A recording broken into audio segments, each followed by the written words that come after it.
Hello and welcome to my brand new Let's Play. We are playing, oh boy, Super Liam. And I gotta give some background on this game. I think it's pretty important that we discuss this. And that's why this is part 0, because I didn't want to do part 1, which was like 10 minutes of talking and then gameplay. So if this is like boring to you, feel free to wait for the next part or, click next if you're watching this video like a month from now and, all the parts are up. So let's talk a little bit about what this game is. So this game is technically, and I guess there might be some dispute now and then, but as far as I know, and I mean, I made this game, so let's start there. Yeah, this is a game that I've developed. I don't have an ego. I always wanted to make Super Liam, and so when I learned how to write games, I said, we're going to make it. But as far as I know, this is the first ever side-scroller platformer for the blind. This game is very light on platforming. It really does not hold up to, it just doesn't hold up well. It's as I record this, it's almost 13 years old. It was released in July 2004, and it's pretty old, man. It's definitely old. And so I don't feel that it really lives up well. But for what it was at the time, it was pretty cool. And a lot of people liked it. I know I liked it. I worked really hard on it. But it's really got a lot of issues. Not just technical, but also with the story and a lot of other things. But it has a certain charm. I have yet to find said charm, but it has a charm. So what I want to do in this part, I don't usually do this for games, but I want to read the story. It's not really discussed in game. And if we just start playing the game, the game just tosses you right in. But I want to read the story to you. I feel that it's horrendous. But I kind of feel like let's take a few minutes, kind of go over what this is and, all that stuff. So I'm going to read the story as best as I can. I might stumble over this. I haven't really practiced reading. So I'm not a really good reader, but let's take a look here. Liam was your typical everyday teen. He went to school, came home, did his homework, shot some hoops, and chased after girls. That would all change one day. Now, I want to point out that this is definitely not based on me because I do not play basketball. So you can definitely tell that this is not actually based on Liam as Liam being me. High above the earth, X1 sat in his control room, contemplating what he would do. Ah, a full moon, laughed X1. I can finally conquer the Earth, like I had planned for years.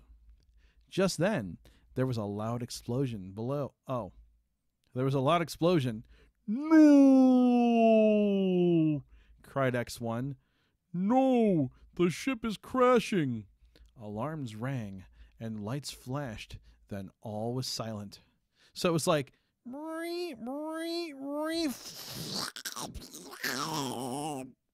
and then I was silent. Liam sat watching TV. The TV was blaring ads for some product no one in their right mind would use. Just then, Liam heard a huge bang. He looked out his window and saw a blue streak followed by a loud boom. So I got to do my own sound effects here. Liam guessed that it must have been at least 200 miles away, but he still heard it. So I don't know how I guessed that, or Liam in this case. This isn't really me. This is another Liam, but I'm not sure how he guessed that. You're actually going to find is play this. I'm going to look for plot holes and things that don't make sense. Yes, I'm going to rip apart my own game. Isn't that great? We're going to rip apart our own stuff. All right, here we go. Dr. Cork paced nervously back and forth. Full moons always made him nervous. It was 20 years ago that he had last vanquished that robot X1, and he didn't want to do it again. He was getting too old for chasing down X1.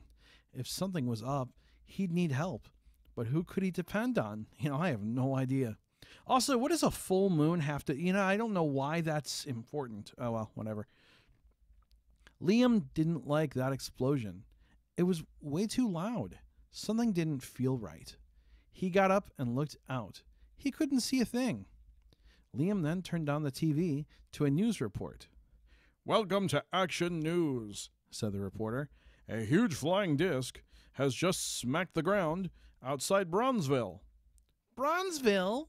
That's 30 miles away, said Liam. The reporter continued, Sources believe that a robot named X1 is behind the disc. X1 was vanquished 20 years ago and may be back. Residents are advised to seek shelter." A robot? Stammered Liam. Those things don't exist, do they?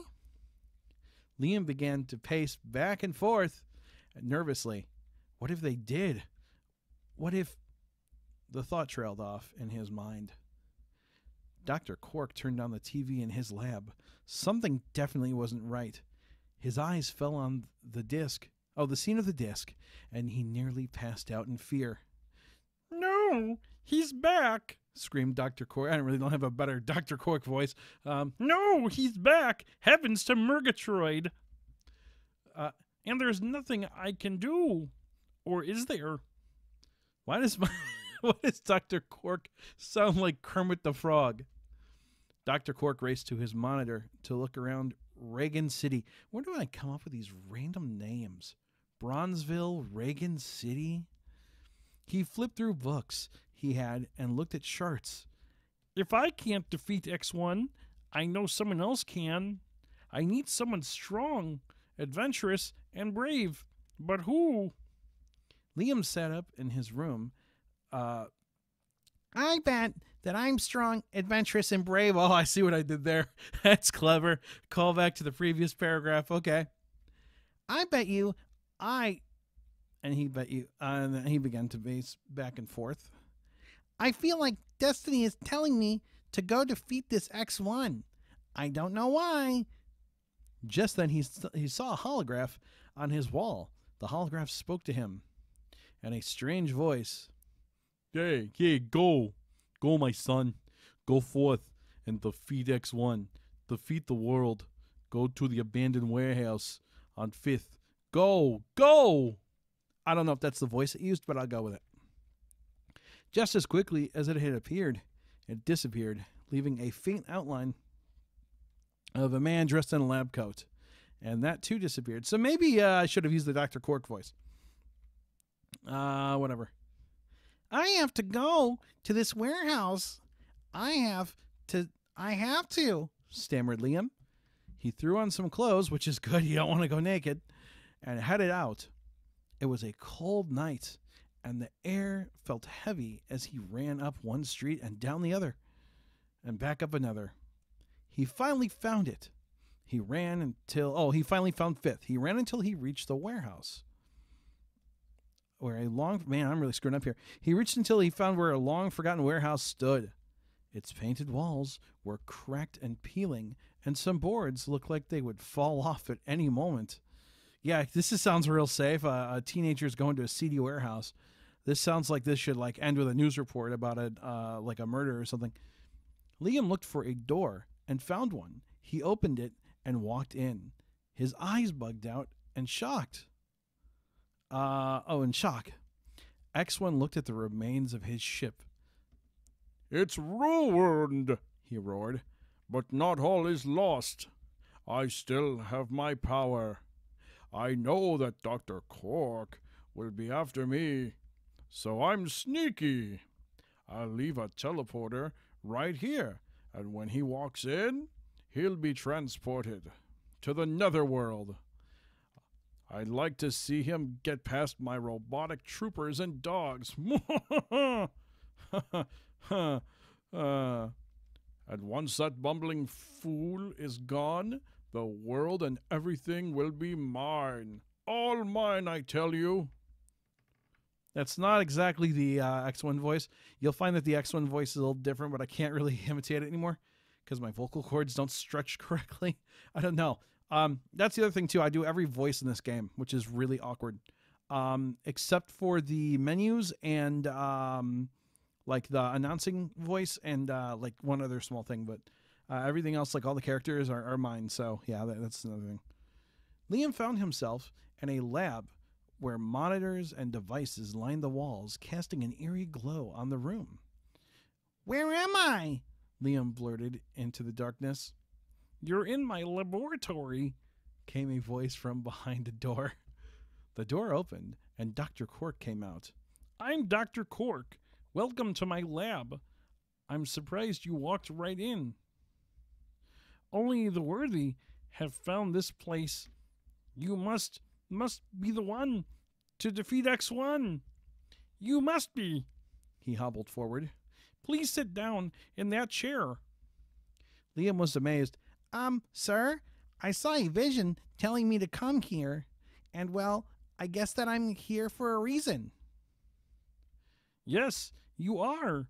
I am too old to go around chasing a robot, but if you're looking for adventure and excitement, then you are in the right place." Liam stammered, yeah, I am. Good. So then, then back to Cork here. Good. I'll give you 3 things. A superhero costume, which will make you look cool, and which I'm sure will come in handy. I also have a laser, which you will definitely need, and I have a handy-dandy digital walkie-talkie. Wow. I don't know what to say, said Liam with surprise. Don't say anything. Just listen. X1 was spotted outside of town. Fly out there and take a look. And I don't mean fly as in a fancy term for walking or running. I mean actual flying. You can fly, can't you? Liam looked at this man in amazement. No, I can't. Oh, that's right. I'm so scatterbrained. And I bet I didn't even introduce myself. My name is Dr. Cork, so call me that, and not sir. Yes, sir. Dr. Cork, sir. That's better. Now flying is simple. Just jump up and spread your arms. Lean forward to move faster and backward to slow down. Lower your arms to land. The cape in your costume is a special kind of super light jetpack. God, this is hard to do. I'm losing the voice. Also, when you get to where X1 has been seen, radio me on the walkie-talkie, and I'll give you instructions for what to do next. Let's see here. With that, he disappeared into the back room. Liam was left alone. He looked around for a few minutes and then walked out. I like he just leaves. He's like, whatever, I'm leaving. I'm done. This is all new for me, said Liam. It's strange, very strange. I know I'm lacking confidence or something. Liam stepped outside and tried to fly. It took a few attempts, but he unsteadily managed to get up in the air. He floated over the buildings. He leaned forward and found himself hurtling through the air. He tried the best he could to keep himself upright, but that didn't last for long. He saw off in the distance what he was looking for. It was where the disc had landed. He tried to fly towards it, but some invisible force had a hold on him and was pulling him towards it as he got closer. He saw a glowing frame of light. He tried to avoid it, but he was being pulled towards it way too fast. Way too fast. Liam let out a scream of terror, and then all went dark. So I think it sounded like this. Eee! Yeah, something like that. When Liam opened his eyes, the sun was shining and it was bright, but something was wrong. The ground under him wasn't grass. It was sand. He stood up and rubbed his sore head. He looked at himself and saw the cape and the laser gun and the radio and everything he was given. The whole scene came back to him. He picked up his radio and spoke. Hello? Hello? A voice on the other end said, Hello, Liam. This is Dr. Cork. Hi, Dr. Cork the Frog here. That doesn't say that. What happened? Liam began to speak, and then he was cut off. He saw a glowing holograph in front of him. Hello, Liam. I'm X1. I'm giving him another voice. I don't remember what voice I was using for X1. Welcome to my world. You see, I see Cork isn't doing this stuff by himself anymore. Well, I'll let you know what you're in for. In front of you stretches my world, all mine, and I'm glad you can share in it with me. It's just too bad that you will be killed in the process. So you see, I control everything here. What you're standing on is my beach. I control it all, including its inhabitants. They'll be really glad to meet you, but you won't be as glad to meet them. I assure you. Have fun and watch your step. Ha ha ha ha ha ha ha ha. I think I got all the ha ha ha's in there. Just in case you get bored, I've planted 4 of my master robots. Have fun playing around with them. With that, he disappeared. Liam! Liam! Came a familiar voice from the radio. I heard and saw everything. Be careful. You'll have to go through and find out what's going on. I can't gather any information on your location, just that you're on a beach. Thanks. I'll try and get more information as time goes on. What I know from looking at your location on my GPS is in front of you is a beach with some other life forms. I see some robots wandering around, and it looks to me like monkeys dropping coconuts or something. Yeah, some fine fruit or something. Be careful. Liam looked around and saw what Dr. Cork was talking about. He began to walk forward, watching for signs of robotic life. And that's where you take over. So I have mercifully made it through this awful story. I hope you enjoyed my wonderful voice acting. It's horrendous. This is what happens when you do a dry read and you don't read over it. Oof. So anyways, when we come back to part 1, we're actually going to play this game. I know you're looking forward to that. I am too. I can't wait. Part 1's going to be fun. I have not played this game in a very long time. So if you stuck with me through part 0, thanks. I really appreciate it. If you didn't, then you're not hearing this. But if you did, have a cookie. I know that was horrendous. And please like this video, even though it was horrendous to listen to. And when we come back, we will have part 1 of this thing. And I'm going to actually get into this game. It's going to be fun. It's going to be a good time. I look forward to seeing you all there. And yeah, so thank you for watching and or listening.